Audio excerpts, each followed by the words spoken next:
राज ठाकरे यांनी भैयाजी जोशी यांच्यावर हल्लाबोल केलाय। मराठीबद्दल असं विधान करण्याचं कारण काय असा सवाल केलाय।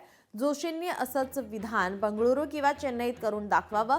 जोशींच्या विधानाशी भाजपा सहमत आहे का असा सवाल राज ठाकरे यांनी उपस्थित केलाय।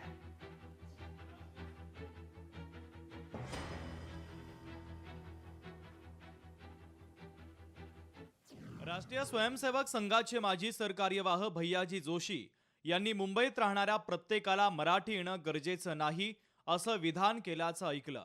देशाची झालेली भाषावार प्रांत रचना, त्यात मुंबईसह संयुक्त महाराष्ट्र व्हावा म्हणून 106 हुतात्म्यांनी दिलेलं बलिदान, या सगळ्याबद्दल भैयाजी जोशींना माहिती नसेल असं अजिबात नाही।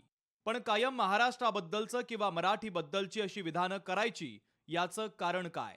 भैयाजी जोशींनी असंच विधान बेंगळुरू किंवा चेन्नईत करून दाखवावं आणि भैयाजी जोशींच्या या विधानाशी भाजप सहमत आहे का? भाजप महाराष्ट्राच्या अस्मितेला प्राधान्य देऊन निषेध नोंदवणार आहे का? हे काय चाललंय हे समजण्या इतकी मराठी जनता दूधखुळी नाहीये, हे जोशींनी लक्षात घ्यावं। हे राजकारण करताना आपण स्वतःसाठी मराठी आहोत याचं भान पण जोशींनी सोडावं। असल्या काड्या घालून, अर्थात राजकीय हेतू असल्याशिवाय हे होणं नाही। नवा संघर्ष आपण उदयाला आणत आहात हे जरूर ध्यानात ठेवावं। बाकी सविस्तर 30 तारखेला गुढीपाडव्याला बोलूच। महाराष्ट्र नवनिर्माण सेना या विधानाचा निषेध नोंदवते आणि मराठी माणूस हे वाक्य विसरणार नाही हे जोशी बुवांनी लक्षात ठेवावं। राज ठाकरे। लोकशाही मराठी ऐका, पहा, जागरूक रहा।